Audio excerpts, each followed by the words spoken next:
In this video, we will discuss about torque on a current carrying rectangular loop placed in a uniform magnetic field. Suppose there is a rectangular coil PQRS.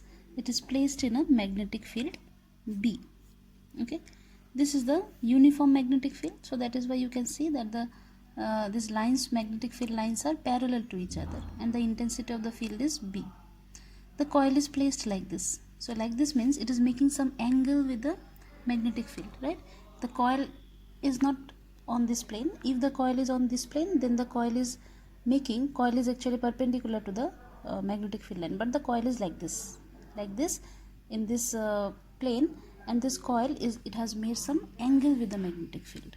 Okay, that one we'll discuss later on. Now see, the coil, it is a rectangular coil, so its length is L and its breadth is B. Okay, now see, since through this rectangular coil current is flowing, in which direction the current is flowing? Suppose I current is flowing in this direction, like this, then this, then this, and then finally like this. So it is moving in this circle.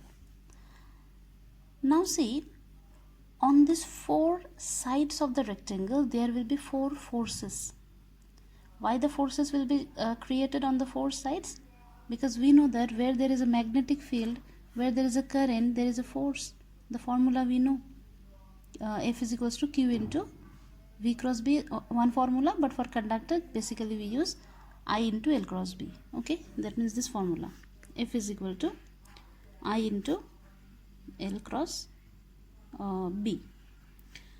So L, B, these two are two vectors and this force is a vector. So we know that the direction of force will be perpendicular to the plane containing L and B. L means length of the conductor and B means the magnetic field. So now see here, this part, the length of this side is how much? B. That is the breadth of the conductor, I mean rectangular coil. So length itself is B. Magnetic field is this one. So this small b and capital B, on which plane are they lying? They are lying on this plane, this kind of plane, right? This plane. So if they are lying on this plane, the direction of force should be perpendicular to this plane, and that is why the direction of force is like this, upward. Okay, which is given by F3 vector. Similarly, for this part, current is this way, magnetic field is this way. So on which plane this length of this part and magnetic field is lying? See, the length means here also the length is nothing but B only. Okay, length is like this, magnetic field is like this. So the plane is this one, this plane. On this plane, magnetic field and the length of the conductor is lying. So force will be perpendicular to this plane, means force will be downward. Now you see this F3 and F4 both are equal force, of course, because both are acting on the same length, BB. Okay, and magnetic field is also same, current is also same. So force F3 and force F4 are cancelling each other. That's what I have written here. F3 and F4, they are opposite and magnitude is equal, since okay, so that's why they are cancelling each other. Now these two forces are cancelling each other. We have two more force. One is F1, one is F2. Now this F1 is the force on this side, F2 force on this side. So now let us see what will be the direction of this F1. For that, better we use Fleming's left hand rule. This side is the current, this is the magnetic field. Okay, so where will be the force? So with left hand rule we can say that magnetic field means it is given by this finger, current is this finger, force is this finger. So magnetic field is this side, like this. Okay, this one magnetic field, current is upward. Okay, and this thumb is into the plane of the paper. So that means this force is into the plane of the paper, like this. All right. For F2, the thing will be just opposite, because here current is upward, here current is downward. You can apply again the same rule, Fleming's left hand rule, and you can see that the force is coming outward. So here this downward force and this upward or outward force both will produce a couple. Couple means torque. The coil is like this. This force, two forces are there. One is pushing it down, one is pushing it up. So it will rotate like this. Okay. So if it is rotating, there must be some torque, and that's what we are finding here. Torque on a current carrying rectangular loop. So we have to find out the expression for torque. So for that, torque means force into perpendicular distance. Okay. Now the thing is that force means which force? See here, generally F1 and F2 will have same magnitude, because see, they are acting on the same length, this length, right? Current is same and magnetic field is same, so their magnitude will be same, F1 or F2, and that is why they are forming the torque.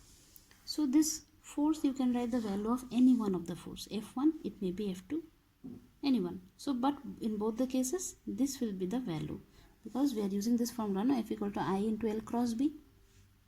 Cross B means the angle between L and B is how much? L is upward, B is this side, angle is 90 degrees. So actually it should be how much? It should be ILB sine of 90, sine 91. So it comes as ILB only. So that's what I have written, ILB. Okay, you can write it simply F also. Okay, so in place of F I have written ILB into perpendicular distance. This is the perpendicular distance of both the forces.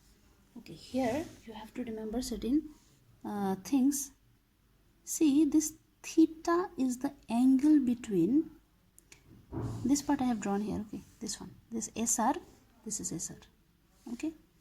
This theta, it is the angle between the normal of the surface means SRQP, it will have a normal, no? So from here if you draw like this type, so this is the normal, that's what I have drawn here, normal, okay. So this is n cap. This normal with the magnetic field is making how much angle? Theta angle. So generally we know that if you consider this area as a vector, the direction of this area vector is always perpendicular to its plane. If this is the plane, perpendicular to this plane means n cap. This is the direction of this area actually. So that is why we are considering the angle theta which is between the magnetic field and the normal of the plane, because the direction of the plane itself is the normal of the plane only, right? For area vector we know this one. So this is the angle. Now if this is the angle, then this angle will also be theta. This F1 force is this side, no, inside, so I have just drawn it like this, and F2 is like this, outward. Okay, now this whole length is what? B. So half of it will be B by 2. This angle is theta. The reason, this is making angle theta, so their perpendicular will also make same angle. This line is the perpendicular of this line. This line is the perpendicular of this. This line is the perpendicular of this line, and this is the perpendicular of this. So if this and this line is making theta angle, then their perpendicular means this line and this line will also make theta angle. You know these things. So if this part is B by 2, it is like a triangle, right angle triangle.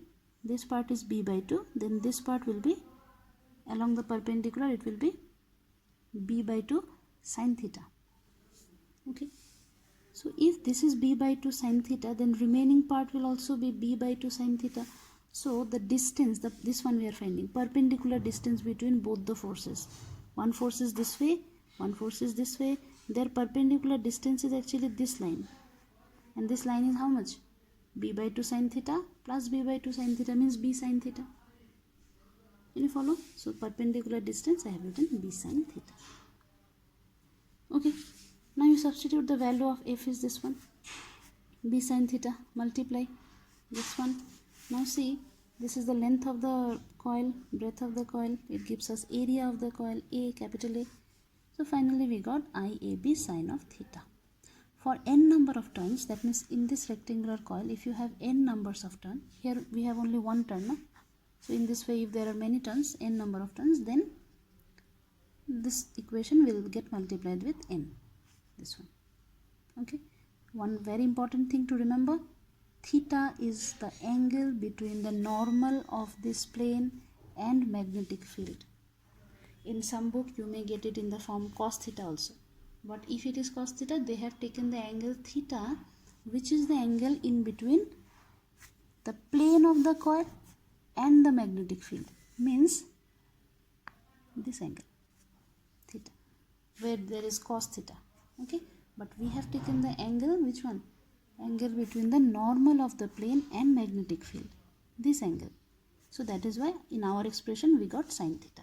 Don't get confused in this. Okay, now one important thing that you have to remember, because in the next topic these things will be there. This one, radial magnetic field. See, generally whenever we are getting this kind of magnetic field, some magnet should be there, no, who is forming the field like this thing. Suppose there is a N side of a magnet, there is a S side of the magnet.